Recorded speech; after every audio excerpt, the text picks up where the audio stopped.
दिए का मोल। इस साल भी दिवाली की खुशी नसीब नहीं है। लोगों की आस्था कम हो गई है। अपने धर्म पर सिर्फ दिखावा कर रहे हैं। बुढ़िया बुदबुदाए जा रही थी और टोकरी में दियों को भर रही थी। क्या हुआ दादी?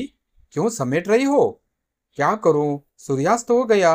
अंधेरा छाने से पहले घर भी पहुंचना है। 3 कोस पैदल जाना है। मुझे दिए लेने हैं दादी। पूरी टोकरी लेनी है। युवक ने कहा। काहे मजाक करते हो बेटा? मजाक नहीं करता हूँ दादी।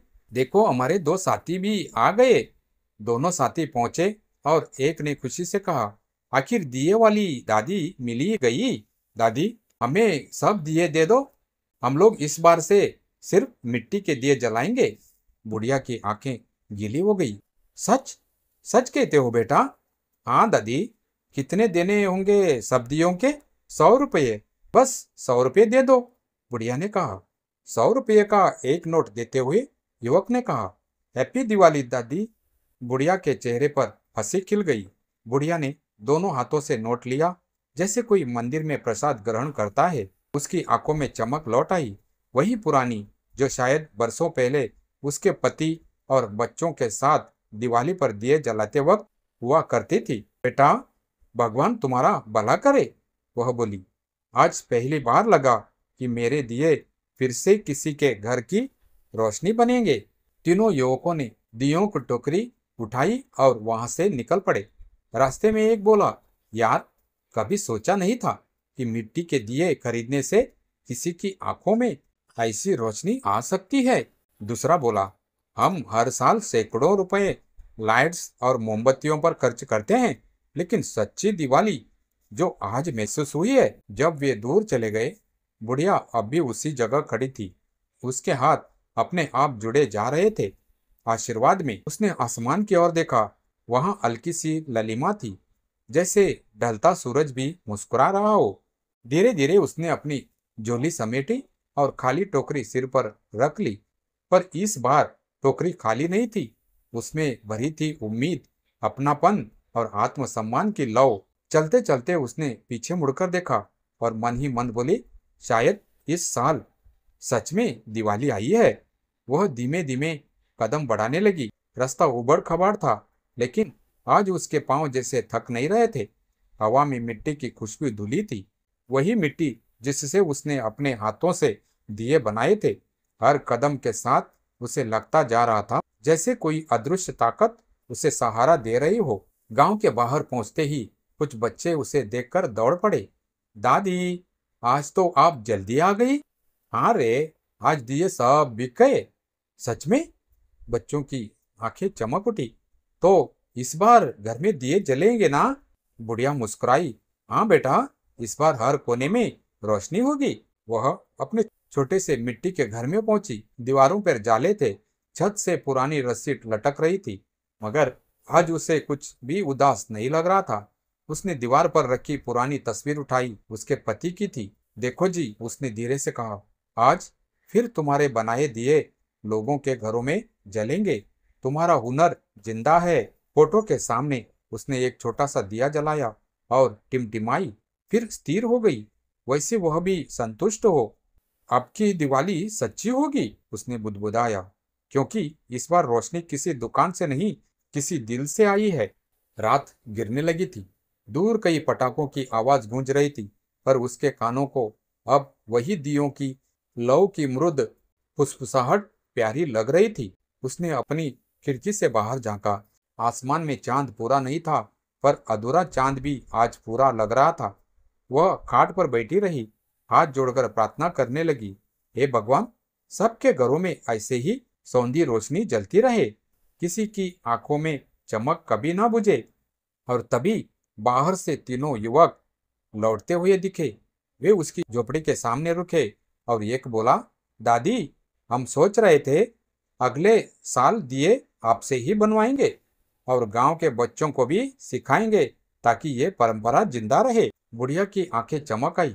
अरे बेटा, तुमने तो मेरे मन की बात कह दी। रात के अंधेरे में सबने मिलकर दिए जलाए। मिट्टी की खुशबू, घी की लौ और दिल की रोशनी एक हो गई थी। उस रात पूरे गांव में सबसे चमकदार जगह वही झोपड़ी थी। जहां एक बुढ़िया ने फिर से विश्वास की दिवाली मनाई थी। रात की हवा में घी के दियों की महक खुली थी। बुढ़िया की झोपड़ी से उठती रोशनी जैसे पूरे गांव का अंधकार निगल रही थी। तीनों युवक अब भी वहीं बैठे थे, कुछ दिए सजाकर, कुछ बच्चों को बांटकर और कुछ उस बुढ़िया की खाट के पास रखकर। दादी, अब तो आप आराम करो, एक युवक ने कहा। बुढ़िया मुस्कुराई। आराम? अरे बेटा, आज तो दिल को आराम मिला है, शरीर की थकान अब क्या मायने रखती है। उसी वक्त झोपड़ी के बाहर एक हल्की सी सरसराहट हुई। ठंडी हवा का झोंका आया और दियों की लौ हिली मगर बुझी नहीं।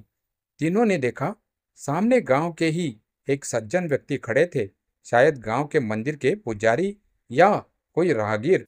उनके हाथ में एक थैला था और चेहरे पर विनम्रता। माँ जी, उन्होंने कहा, मैं मंदिर जा रहा था तो देखा यहाँ बड़ी रोशनी है, लगा जैसे लक्ष्मी स्वयं उतर आई हो इस झोपड़ी में। यह हल्का सा मुस्कुराई। लक्ष्मी? कहाँ बाबूजी, हम तो बस मिट्टी गूंथते हैं।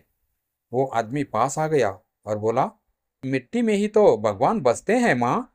आज आपके दियों से पूरे गांव में उजाला हुआ है, ये तो साक्षात लक्ष्मी का आना हुआ। इतना कहते हुए उसने थैले से एक छोटा सा पैकेट निकाला। उसमें सूखे मेवे, कुछ कपड़े और एक नई साड़ी थी। ये मेरी ओर से दिवाली का तोहफा है, आप इसे स्वीकार करें। बुढ़िया ने हिचकिचाते हुए हाथ जोड़े। नहीं बाबूजी, मैंने तो अब बहुत पा लिया है। माँ, आदमी ने स्नेह से कहा, आज आप देने वाली बन गई है। जो देने वाला होता है वही सच्चा धनी होता है, इसे ग्रहण करना आपका अधिकार है। तीनों युवक चुपचाप खड़े थे, उनके दिलों में एक अद्भुत शांति थी। बुढ़िया ने धीरे से साड़ी ली, माथे से लगाई और फिर उस आदमी ने पैर छू लिए। आशीर्वाद दो माँ, उसने विनम्र स्वर में कहा। बुढ़िया की आंखें बंद हो गई। उसने कांपते हाथों से उसके सिर पर हाथ रखा। बेटा, लक्ष्मी तुम्हारे घर भी यूं ही कदम रखे जैसे आज मेरे मन में रखे हैं। तुम्हारा घर हमेशा रोशनी से भरा रहे, मगर वो रोशनी दिल की हो। चारों ओर सन्नाटा था, सिर्फ दियों की टिमटिमाहट बोल रही थी। उसी पल झोपड़ी के भीतर कुछ ऐसा हुआ जिसे किसी ने महसूस तो किया पर समझ न सका। दीवार पर लगी उसके पति की पुरानी तस्वीर के पास एक हल्की सी रोशनी फैल गई। तीनों युवक और वो आदमी चकित रह गए। बुढ़िया ने धीरे से आंखें खोली और बोली, देखो, मेरे जी भी खुश है आज। उन्हें भी लग रहा होगा हमने दियों की असली कीमत समझ ली है। फिर उसने आसमान की ओर देखा। तारे पहले से कहीं ज्यादा चमक रहे थे। हवा में घुली मिट्टी और घी की खुशबू अब किसी अलौकिक सुगंध में बदल गई थी। वो आदमी बोला, माँ जी, कल मैं गांव के मंदिर में आरती के समय आपका सम्मान करवाऊंगा। सबको बताऊंगा कि इस साल की सच्ची दिवाली आपकी झोपड़ी में मनाई गई। बुढ़िया ने सिर हिलाया। नहीं बेटा, बस इतना कर दो। अगले साल भी सब मिट्टी के दिए जलाएं, तब समझूंगी कि मेरी दिवाली सच में कभी खत्म नहीं हुई। तीनों युवक एक साथ बोले, वादा है दादी। और फिर वे सब उठे, हाथ जोड़कर प्रणाम किया। जब वे झोपड़ी से निकले तो उन्हें लगा मानो पीछे से कोई दिव्य आशीर्वाद की धुन गूंज रही हो। बुढ़िया दरवाजे पर खड़ी थी, मुस्कुराती हुई जैसे किसी अदृश्य जगमगाहट में डूबी हो। उसके माथे पर दिए की लौ का प्रकाश पड़ रहा था और सचमुच लग रहा था जैसे उस रात लक्ष्मी स्वयं उसी झोपड़ी में उतरी थी।